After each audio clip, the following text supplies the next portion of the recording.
Hello, Bryan. Yeah, just a minute. Hey, listen, sorry, I don't have a lot of time. It's Bryan from This, That, and the Other. Look. Okay, I want to tell you everything. I want to tell you the truth about wood. You want to know about the real stuff?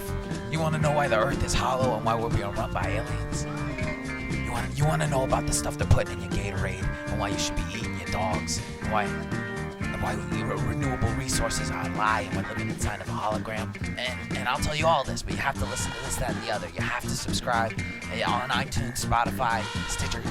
Don't tell Sam though. Don't tell him. What are you doing? Are you making an ad without me? No, listen, I gotta go. Subscribe to This, That, and the Other. You bastard. 9/11 was a lie. What happened to buildings? What's hood, y'all? Welcome back to another episode with the compa, Forever Cabron. Hope you all been good, dog. Thank you for listening, watching, reviewing the Binge on this channel. Home to This, That, and the Other with Bryan and Sam. Happy News with Perry Kurtz. Olden Time TV, Sam of All Trades, Universal Dreams, and of course, What's Hood with the homie, Forever Cabron. We want to thank you for liking, subscribing, hitting the notification bell, dropping a comment, dropping a review, hitting the social media handles. We appreciate y'all for all of that. Shouts out to you, and don't be shy. Feel free to share a homie one time or two times. We out here. Hope you all been good, dog. Shout out to all of you. We do appreciate each and every single last one of you. Let me get into my week. My week's been wild a little bit. Holiday season is about to be upon us. It was a weird experience for me watching people celebrate El Dia de los Muertos on a bigger scale this year. I don't know if because I'm more tuned in with the frequency or because now it's starting to become a lot more of people's conversations, I guess you can say. I'm still finding it frustrating that people are still very ignorant of their own culture, but I have to understand that we're not raised with our inherent indigenous ideals, even from our home country. And anything and every other idea we do have happens to be of a religious sect or undertone that's just mad problematic. Because, people want to feel like they made up for last time. It's fucking mad wild. But nah, dog, that was a trip. I mean, it was interesting just watching people educate others on their customs. It was dope watching other people's rituals, altars, ceremonies, gatherings, get together to celebrate life and to laugh and mock at death. When that holiday first came about, it was to deal with the inherent belief of ritual daily sacrifices. So it meant a lot to them. So to see it kind of be reborn in one way, shape, or form to me it's mad dope. I'm not gonna lie, dog. That shit makes me happy, dog. Like to watch my people be up on it and to flex their literal cultural muscle. And I understand other generations that don't do it, and I understand those that want to remove themselves away from it. Like, I get it. It's a daunting task. It's a daunting endeavor. And when you're young and youthful, it's easy to laugh at death. But when you get older and closer to the grave, you start to cling on to life a little bit more. And that's the dichotomy of it. That's why you need it. That's why you have to embrace death on that level. So watching that to me was a boat of mixed feelings, I guess you could say. Over here, an ocean of emotion. People want to crave to be so deep and shit, but it was nice though. It was nice. It was annoying to see the memes and the jokes, but it's gonna happen, dog. You can't reach or teach everyone, and ignorance is bliss, homie. The stupider you are, the happier you will be, which is, I guess, why today's conversation, it's touching up on everything that's been the Dia de los Muertos. I want to talk a little bit on the philosophy of colonialism. Looking up at the exact definition of the word, it's a noun. The policy or practice of acquiring full or partial political control over another country, occupying it with settlers, and exploiting it economically. So that's the first thing that comes up to mind. Well, that's the first thing how they break it down as. And I find it fascinating that people think that it's only a one-way street when that shit works two ways. I'm gonna work on my arms, I swear. Still working on it. But what I really want to get into is, I'm not a voter. I don't vote mainly because, on a personal tip, it's for personal reasons. If you know, you know. But if you're from this side of the fucking fence, or whatever the fuck you want to call it, let's keep it a stack. If you're on this side of the Rio, if you're on this side of the waterfront or whatever, and you don't vote, props out to you for being ignorant. But you should educate yourself on that. And that's the tedious part, because nobody wants to read. Somebody else has to do it. Someone else is smarter than us. Someone else can take care of it for us. But that's not how this works. Our culture is a dominant one. Our culture, if you're Mesoamerican, Latino, Chicano, whatever the fuck else exists out there, whatever, Eño, Enteño, Empeña, Entino. But I've come to the philosophy that the reason why the U.S. interferes and mind you, conspiracy theories, and I'm already getting on some sideways side bullshit out here, but the reason why foreign governments meddle with Mesoamerican ones is to make sure that we never get the upper hand on anything, is to make sure that we're under their boot and heel no matter what, just because we as a people, we as a culture, we're warlike and we're oppressive as fuck. Let's not keep it twisted, and let's keep it a stack. The rumor has it that 20,000 people were sacrificed once upon a time, if not 100,000. Like, the numbers are mad wild. And when it comes to beliefs, Mesoamerican cultures will let you know that it's on their sleeve, like it's what they live and fight for. I've argued with every culture imaginable, but my favorite ones are, when Latinos get fiery and passionate and they get their sangre caliente and they're about to get down with the get down, dog. Like, I live for that moment. I breathe for it, because it reminds me that no matter how far ahead into the future you want to call it, we're still tribal in a sense and possessive in a sense. So in all of that exists the reason why you should participate and vote, why you should participate in their idea of colonizing and making things right. The barrier for entry for all of this going forward is going to be economic. It's always going to be money oriented, because it's them who print the money, it's them who dictate the feria, it's them who tell you how to go out there and get it, or whatever, or how you can get it. They try to put these gates and barriers of entry that right now, between 2004, let's say, to like 2016, it was the Wild West on the internet where you can make mad bread.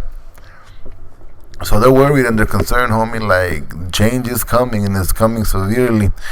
And they're going to keep targeting any people from Mesoamerican descent, because at the end of the day, they know inherently that we as a culture will dominate and oppress them.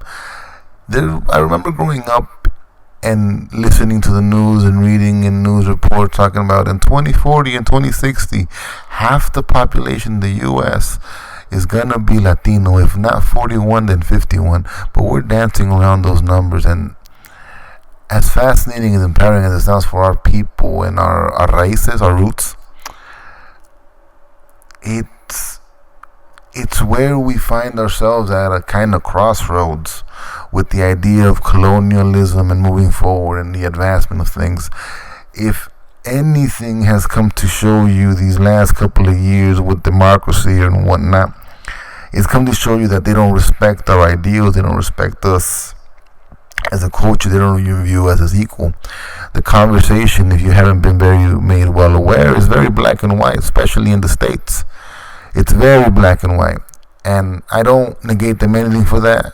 The U.S. government has to answer for slavery and a whole bunch of other negative shit just the exact same way the Mexican government, Ecuadorian government, Chileno government, Salvadorian government, they all have to answer for abusing of the indigenous people. There's a reason why people migrated from those horrible places and came north. There's a reason why the Bracero program was opened up to allow people to work and go back home and kind of funnel that money to enrich that home country's value and worth. The levels of all of this, they all stem from colonialism. If you want to decolonize your mind, you have to revalue your roots. If you want to change the way the system works, you need to be a seed within that twisted system, and you have to be willful in it. You can't hide it. We live in an oligarchy, and if you don't know what that means, let me look it up for you so I can give you the proper definition. Give me 30 seconds. An oligarchy, which is a small group of people having control of a country, organization, or institution. So in order for us to succeed, in order for us to move forward, in order for us to basically change the course of history, you need to look at colonialism differently than you do so now. To decolonize your mind, to do this, to do that. Like, if you believe in what Malcolm X said, by any means necessary, you do not scoff at the voting process. You do not scoff at the quote-unquote democracy process.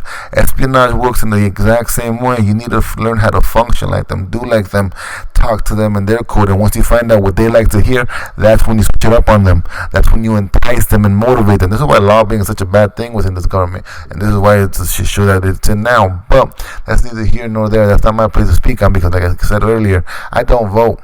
I'm a thug out here, and that's because situations, homie, situations. That's all I can tell you. If you know, you know, and if you don't, shout out to you for being ignorant. But some of us have to live in that kind of cover, sadly. So, getting back into the idea of colonialism being a two-way street, I mean that as much as they think to exert us and impose on us, we can do the exact same thing to them by entering into their playing field, appealing to our communities, and talking to the constituents that make us us. And when you think about it that way, it's a whole other daunting endeavor, because you think you've automatically lost. But if you know how to apply your roots and form into your function will form into what you need it to be. You know, maybe I'm too hopeful. Maybe I think too grandiose of things, you feel me? At the end of the day, programs like that Bracero program didn't do anything to boost up any economic things, but it did establish stronger community rules between two different foreign, quote-unquote, foreign countries, even though it's the exact same similar place. Mexico didn't stop being Mexico overnight. Remember, the Alamo is a joke, but that's another conversation for another time. But it's tricks like that, and it's us educating our community. It's us going back and giving our community some water, some knowledge, some guidance.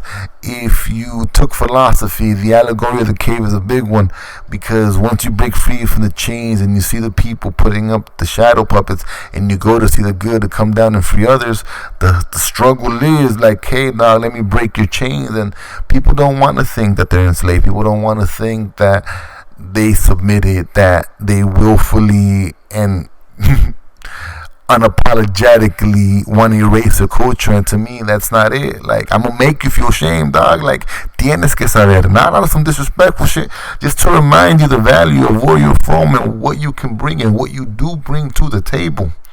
That's the thing about all of this shit. That's it. Like, you gotta look at it on a bigger scale. You got to look at it on a bigger plateau. If you're a painter, you need to pull back for the bigger picture, but you cannot forget the finer details. You got to go in there and you got to finesse that shit, ¿me entiendes? And if you're trying to build with other people, homie, your mural just gets bigger and broader and wider. But just be careful about these pretenders and people that don't give a fuck about your culture, because there's several of them. From super mega stars like J-Lo to decent B-C average rappers like Snow the Product. There's people that fall in between all of these spaces that try to milk communities and minorities just to elevate themselves, when you're supposed to bring us up. If you're out there doing it big, you're supposed to take us with you. Whatever that means to you, whatever that means to us, it's all different. But waving a flag and being a stereotype is not it. How do you colonize a system? Homie, you spread a whole bunch of seeds in it and let the water let them grow. It doesn't matter. They're going to try to bury you. They're going to try to bring everything down upon you. But you as a people, as a movement, as a whole, as a culture, as a whatever you want to call yourself, whether it's in the Mesoamerican movement like myself, whether it's in the LGBT movement, whether it's in the colored people movement, whether it's in the Black Lives Matter movement, you got to understand that it's consistency. You may lose your leaders, you may lose your focal points, but guess what? In a revolution, you don't stop just because someone got shot. That's real. A homie one time told me, if you're lucky, a bullet would only hurt twice, going in and coming out. That's it. If you were unlucky, you felt it other places, going in and out of bones, fucking stopping hearts and shit like that, blowing out brains and whatnot. It's a wild concept, but it's true though. Suffering is only the puncture in and the puncture out. That's it. So when it comes to colonialism, yeah, you got punctured as a cultural root, tribe, or whatever we had in society. Now the puncture out, is us being here 500 years later and just being apathetic to the situation. Like, nah, dog, it's time to pull that shit out and time to get to work.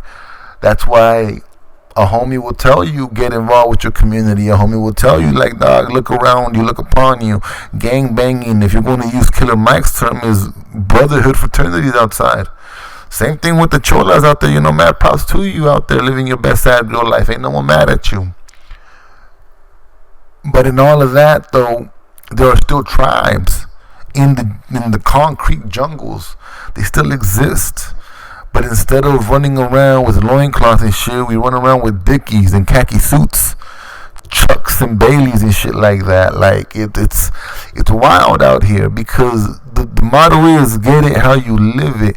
But if you, an educated individual who managed to break into quote unquote American culture, whether you realize it or not, you have a duty. And I'm not saying it's up to everyone to pick up this mantle, but wherever you go, you represent us, and then you represent yourself. So how you view us is how the world views our culture. Take some value in you, dog. Go back home and realize what makes you you, and find candidates, or become a candidate that speaks to your community and the things that it needs. And understand that as you go climb that colonial ladder, everything is tied back into money, because it's exerting economic control. And again, if you're trying to decolonize by any means necessary, you need to figure out how to change the value of currency. And thus yet, no one has. And that's been the lifelong mission since humanity found out it can trade pretty rocks for shit. And now it's just trying to trade imaginary numbers for pieces of land. Look at bank transactions in the future, homie. The next decade is upon us. The next age is upon us. And yeah, the first couple of years from 2012 to 2020, let's just call it, it's been a rough start. But it allows us time to recuperate, figure out, and stand up for something greater, to be something more, to be something bigger. Colonialism, yeah, it sucks. It robbed us of a lot. But it can also be used to restore a lot too. The reason I got into this tangent, like I said, watching all of these Dia de Muertos festivities, it hurts me in my religious bone, I guess you can say, or my spiritual bone, because you're missing a key component in all of that. And that is the sanctity of death. Like, you can't judge anyone for the way they die. That's you're born to die. The moment you take your first breath is akin to your last breath, because you didn't know when you were going to ask for it, and you didn't know when you were going to have to give it back. That's the wild part about everything. And watching colonialism try to work its voodoo on it. It's, the decorations, the cups, the plates, the bullshit.